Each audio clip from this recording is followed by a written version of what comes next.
اس دفعہ بارش زیادہ ہوئی ہے تو حادثات زیادہ ہو رہے ہیں، اور بالخصوص گاڑیاں بھی جو ہیں وہ نالوں میں بہہ جا رہی ہیں اور دریا میں پہنچ رہی ہیں اور ہیومن لاس ہو رہا ہے۔ اور ہم جو ہے وہ اس کو صرف مذمت کر کے ایک کلائمیٹ چینج کے پیچھے چھپ کر ہم اس کو جو ہے وہ بس کہانی ختم ہو جاتی ہے جب تک ایک اور حادثہ نہیں ہو جاتا۔ میرا خیال میں کہانی یہاں سے شروع ہوتی ہے۔ کیا یہ جو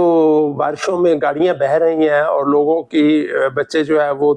نالوں اور اس میں ڈوب رہے ہیں، کیا ہم اس کو صرف کلائمیٹ چینج یا قسمت کا لکھا سمجھ کر بس چیپٹر کلوز کر دیتے ہیں؟ ان مائی اوپینین نو، یہاں سے کہانی شروع ہوتی ہے۔ آج سے تقریباً کوئی 28 سال پہلے میں ٹھٹھا میں پوسٹنگ تھی، تو مجھے ایک دن دوپہر کو قریب میسج ملا کہ جی ٹھٹھا شہر کے باہر ایک نہر ہے،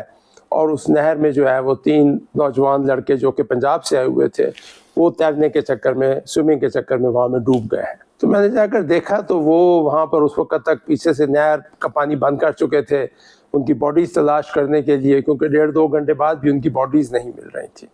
لیکن مجھے یقین نہیں آ رہا تھا کہ ایک نہر کے اندر لڑکے کیسے ڈوب سکتے ہیں، اور ایک بھی نہیں 2-3 لوگ جو ہے وہ کیسے ایک دم ڈوب سکتے ہیں، نوجوان جن کو اپیرنٹلی سوئمنگ آتی ہوگی تبھی وہ نہر میں چھلانگ لگائی تھی انہوں نے۔ بہرحال جو ہمارے وہاں پر ریسکیو سروسز اس زمانے میں سول ڈیفنس ہوتا تھا، پولیس کے غوطہ خور تھے، اور کچھ پرائیویٹ غوطہ خوروں کو ہم نے وہاں پر انگیج کیا۔ میں خود بھی وہاں بیٹھا رہا کئی گھنٹے، اور وہاں پر ہم نے وہ کوشش کی تو شام تک صرف ایک باڈی ہم ریکور کر پائے، 2 باڈیز ہمیں نہیں ملی، حالانکہ نہر اتنی وہ پانی نہیں تھا، لیکن اس کے باوجود اس نہر میں سے بھی وہ تلاش کرنا مشکل ہو رہا تھا۔ الٹیمیٹلی مجھے ایک پولیس کے غوطہ خور نے بتایا کہ سر یہاں پر کئی جگہ پر نا پانی کافی زیادہ ڈونگا ہے، گہرا ہے، اور وہ اتنا 4-5 فٹ جتنا نہر میں ہونا چاہیے وہ نہیں ہے، بلکہ اس سے زیادہ ہے، اور اس لیے ہم زیادہ نیچے جا نہیں سکتے کیونکہ ہمارے پاس وہ سلنڈر اور آکسیجن کا انتظام نہیں ہے۔ تو آپ ایسا کیجئے کہ نیوی کے غوطہ خور جو ہے ان کو بلا لیتے ہیں، وہ یہ باڈی تلاش کر لیں گے۔ تو میں نے کراچی کال کی نیوی والوں کو، وہ کائنڈ آف دیم کہ انہوں نے اپنی ایک پوری ٹیم غوطہ خوروں کی رات تک بھجوا دی، اور اگلے دن صبح فجر کے بعد اس ٹیم نے اپنا وہ باڈیز تلاش کرنا شروع کی، اور تقریباً 2 گھنٹے میں انہوں نے وہ باقی 2 باڈیز بھی نکال دی ہمیں۔ لیکن جو سب سے انٹرسٹنگ چیز تھی وہ یہ تھی کہ ان کا جو لیڈر تھا غوطہ خور نیوی والوں کا، اس نے مجھے کہا کہ جی سر آپ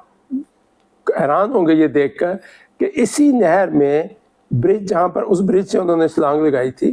اس نہر میں یہاں سے تقریباً برج سے 15-20 فٹ آگے ایک 10-12 فٹ ڈایا میٹر کا کنواں ہے، اور وہ کنواں 90 فٹ گہرا ہے۔ نہر کے اندر 90 فٹ گہرا ایک کنواں ہے جو 10-15-20 فٹ چوڑا ہے، ڈایا میٹر کا ہے۔ میں بڑا حیران ہوا، میں نے کہا نہر کے اندر کنواں کس نے کھودا اور کیوں کھودا گیا؟ اس نے کہا جی یہ ایک نہیں بلکہ شاید اس سے زیادہ بھی ہوں گے، لیکن جو باڈیز ملی ہیں وہ اس کنویں میں سے ملی ہیں۔ تو آئی واز کیوریس کہ جی یہ کیسے ہے، کیونکہ اوپر سے تو نہر سموتھ تھی، وہ نظر ہی نہیں آتا نہر میں پانی کے نیچے کیا ہے۔ تو میں نے انجینئرز کو بلایا، لوکل جو تھے، ان کو سمجھ نہیں آئی کہ اس کا کیا مطلب ہے۔ پھر میں نے حیدرآباد سے چیف انجینئر سے ریکویسٹ کی اریگیشن کے، میں نے کہا اپنے کو ایکسپرٹ ٹیم بھیجو جو اس کو مجھے ایکسپلین کرے کہ یہ کنواں کیوں ہے۔ تو انہوں نے 1-2 دن اسٹڈی کیا، اور اس کے بعد جو مجھے بتایا دیٹ واز ریئلی امیزنگ۔ اس نے کہا جی یہ جہاں پہ نہر ہم نے برج بنایا ہے نا، ایک تو وہاں پر ہم نے شاید تھوڑی سی نہر کو نیرو کر دیا ہے اپنے برج کی سپین کم کرنے کے لیے، اور دوسرا یہ ہے کہ شاید لیول کا کچھ فرق آتا ہے برج کے بعد، مجھے ایگزیکٹ یاد نہیں ہے، لیکن ان کا جو نٹ شل میں یہ تھا کہ یہاں پر پانی جو ہے وہ جب فل نہر کیپیسٹی پہ ہوتی ہے تو اس سپیڈ پہ وہ گرتا ہے اور بھمر بناتا ہے because of that different hydraulic dynamics, کہ اس کی وجہ سے زمین میں کٹاؤ ہوتا ہے،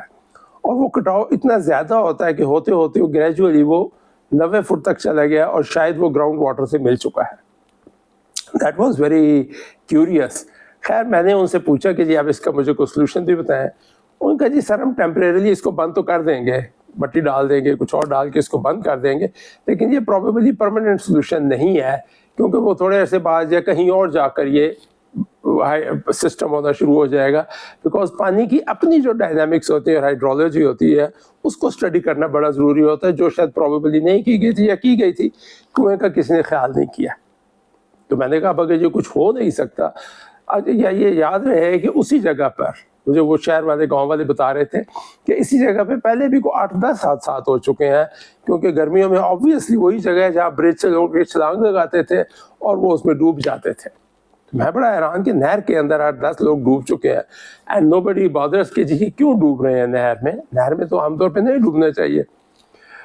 تو خیر ہم نے یہ کیا، میں نے کہا جی پھر ایسا کریں کہ برج سے لے کے دونوں طرف احتیاطاً 100 فٹ ہم نے تقریباً 4 فٹ کی دیوار بنوا دی، اور اس دیوار کے اوپر سندھی میں، اردو میں، انگریزی میں بار بار سرخ خطرے کا نشان بنا دیا کہ یہ 100 فٹ تک آپ نے سوئمنگ نہیں کرنی، اور اس کے بیانڈ جہاں پہ نہر ہماری کلیئر تھی اس جگہ پر جو ہے وہ آپ سوئمنگ کر سکتے ہیں. As far as I understand, بعد میں نے پتہ کیا تھا چند سال بعد، اس کے بعد وہاں پہ نہ کسی نے اس جگہ سوئمنگ کی نہ کوئی حادثہ ہوا. What I am trying to say is کہ اگر ہم ہر حادثے کی انویسٹیگیشن کر لیں، professional scientific D C commissioner والی نہیں یا جوڈیشل انکوائری نہیں کہ جی ہم ذمہ داری طے کریں، ہم سائنٹیفک انویسٹیگیشن کریں کہ یہ ڈی ایچ اے اسلام آباد میں جو ہوا ہے واقعہ وہ کیوں آخر گاڑی نکل گئی ہے. ہاؤ از اٹ پاسبل کہ ان این اربن سٹی ایک گاڑی جو ہے وہ نالے میں جا گرے؟ ہاؤ از اٹ پاسبل کہ سید پور ولیج میں گاڑیاں جو ہیں وہ نالوں میں جا گری ہیں؟ ہاؤ از اٹ پاسبل کہ ڈفرینٹ شہروں میں گاڑیوں کے حادثات اس سپیڈ پہ ہو رہے ہیں اور گاڑیوں کو نقصان ہو رہا ہے؟ اور نہ صرف یہ بلکہ اسی ریجن میں آئی بلیو کہ 2 اور بچے اور ایک بچی بھی جو ہے وہ نالے میں چلے گئے ہیں، ان کو پتہ نہیں چلا کہ کیا ہے. سو واٹر کی جو ہائیڈرولک سٹڈیز ہیں شاید ہم اس انٹینسٹی سے نہیں کرتے، اور حادثے کے بعد اس کی فورینسک انویسٹیگیشن تو بالکل نہیں کرتے کہ آئندہ سے یہ پریونٹ ہو سکے. میری ہمبل ریکویسٹ ہے تمام محکموں سے، چاہے وہ ڈی سی ہیں، کمشنر ہیں، چیف انجینئر ہیں، یا جو بھی ہیں ہاؤسنگ سوسائٹیز کے مالک ہیں، کہ please at least to start with جہاں جہاں حادثہ ہوا ہے اس کی ایک تھورو انویسٹیگیشن ہونی چاہیے، اس کی پروفیشنل رپورٹ پبلش ہونی چاہیے، اور اس کے اوپر جو بھی خرچ آتا ہے اس کے پریونٹیو میجرز کیے جائیں تاکہ آئندہ یہ حادثہ نہ ہو. اور یہ بھی دیکھا جائے کہ اب ہم جو پریونٹیو میجرز کر رہے ہیں کہ اس کی وجہ سے ہم صرف حادثے کی جگہ تو شفٹ نہیں کر رہے، and that requires very careful hydraulic modelling, کہ جہاں جہاں بھی خاص طور پر ہم نے نالوں کو اور ندی نالوں کو اور دریاؤں کو اربنائز کر لیا ہے، ان کے کنارے پکے کر دیے ہیں، سڑکیں بنا دی ہیں، گھر بنا دیے ہیں، ان کے فلڈ پلینز پہ قبضہ کیا ہے، وہاں پر یہ اسٹڈیز مسٹ ہیں. And the earlier the better, because climate change is not going to stop or reverse. ہم کہتے تو یہی ہے کہ یہ کلائمیٹ چینج ہے اور کلائمیٹ چینج کی وجہ سے حادثے ہو گئے ہیں، لیکن یہ ایک یاد رکھیے گا کہ hazard is natural, disaster is man made. بارشیں ہونی آئندہ بھی، پہلے بھی صدیوں سے ہوتی رہی ہیں، اور پرہیپس کلائمیٹ بھی چینج ہوتی رہی ہے. یہ ہمارا کام ہے کہ اس کے مطابق اپنے انفراسٹرکچر کو اڈیپٹ کریں.